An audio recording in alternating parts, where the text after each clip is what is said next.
Assalamualaikum warahmatullahi wabarakatuh. Perkenalkan, nama saya Gina Fadila. Saya mahasiswa semester 5 Universitas Terbuka dengan NIM 859525574. Di sini saya akan menyertai tugas tutorial 1 mengenai langkah-langkah membuat RPP. Baik, ini adalah rencana pembelajaran terpadu yang saya buat. Pertama-tama, kita harus menentukan identitas mata pelajaran.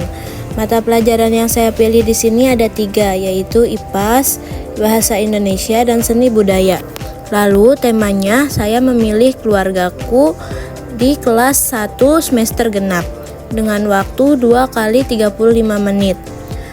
Pertama, kita akan menentukan standar kompetensi. Apa sih standar kompetensi itu? Standar kompetensi adalah tujuan umum pembelajaran yang harus dicapai oleh peserta didik dalam satu mata pelajaran atau jenjang tertentu. Fokusnya kemampuan besar atau utama yang ingin dicapai. Di sini yang ingin dicapai adalah mengidentifikasi daur hidup makhluk hidup manusia di lingkungan sekitar, menyampaikan ungkapan perkenalan diri, keluarga, dan orang-orang di sekitarnya dengan benar, membuat karya ekspresi 2 dimensi dengan teknik menggambar sederhana. Lalu yang kedua ada kompetensi dasar. Apa sih kompetensi dasar? Kompetensi dasar adalah rincian kemampuan spesifik yang harus dimiliki siswa untuk mencapai standar kompetensi.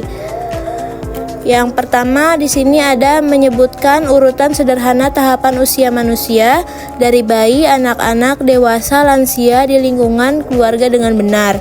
Lalu yang kedua menceritakan ciri-ciri fisik anggota keluarga pada berbagai tahapan usia menggunakan kosakata yang tepat.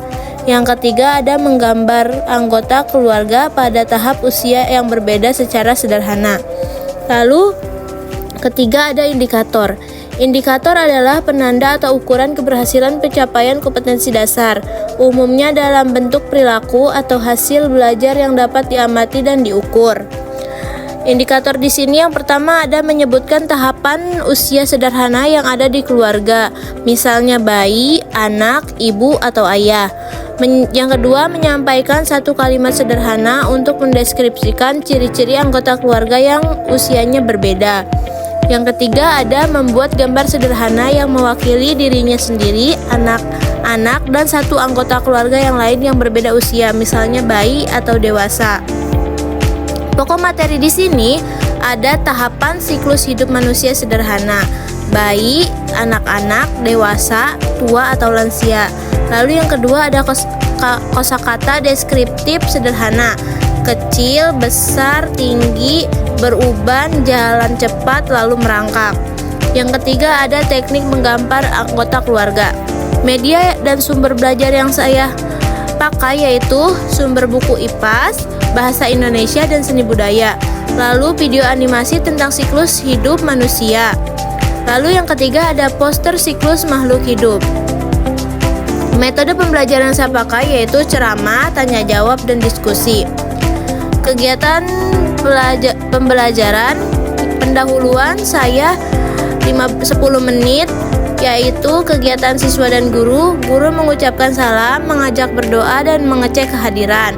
Lalu guru bertanya, siapa yang punya adik bayi di rumah? Siapa yang tinggal bersama kakek nenek? Guru menunjukkan foto atau gambar keluarga dengan berbagai usia. Guru menyampaikan bahwa hari ini mereka akan belajar tentang perubahan yang terjadi pada diri mereka dan keluarga seiring bertambahnya usia, sesuai tema siklus hidup manusia. Lalu di penyajian atau intinya saya membutuhkan waktu 50 menit. Yang pertama, guru menunjukkan gambar siklus hidup manusia. Guru memimpin diskusi kelas tentang tahapan yang paling sederhana, bayi, anak-anak, siswa saat ini, dewasa, ayah dan ibu mereka, dan tua, lansia, kakek dan nenek. Siswa menyebutkan ciri-ciri sederhana, bayi digendong, anak-anak bermain, dewasa bekerja, tua dan lansia perlu dibantu. Lalu guru meminta siswa mengambil satu lembar kertas, gambar, dan membaginya menjadi 3 bagian atau menggunakan 3 kotak. Bagian 1, siswa menggambar dirinya sendiri saat masih bayi. Lalu bagian 2, siswa menggambar dirinya sendiri sebagai anak-anak. Lalu bagian 3, siswa menggambar dirinya di masa depan, bayangan dewasa atau menggambar orang tua, kakek, nenek mereka.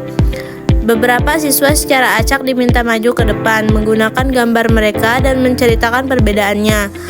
Contohnya, ini aku waktu bayi, aku hanya bisa tidur. Sekarang aku bisa berlari dan bermain. Ini nenekku, rambutnya sudah putih, jalannya pelan. Lalu penutup, saya membutuhkan waktu 10 menit. Yaitu guru bertanya, bagaimana perasaan kalian setelah tahu kalian akan tumbuh besar? Bagaimana sikap kita kepada orang yang sudah lansia? Lalu guru menyimpulkan bahwa semua orang melalui tahapan siklus hidup dan semua tahapan siklus itu penting. Guru memberikan tugas rumah untuk menulis nama anggota keluarga dan mengelompokkannya ke dalam usia yang dipelajari. Guru menutup pelajaran dengan doa dan salam. Di sini yang selanjutnya ada evaluasi, lembar kerja siswa.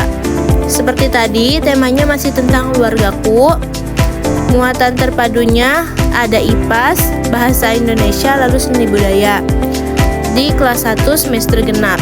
Nama dan tanggal ini diisi nama siswa dan tanggal saat mereka mengerjakan tes kompetensi ini. Ini ada tes kompetensi esai, lalu ada tes kompetensi pilihan ganda atau formatif. Selanjutnya di bawahnya ada kunci jawabannya. Terakhir selanjutnya ada lembar penilaian.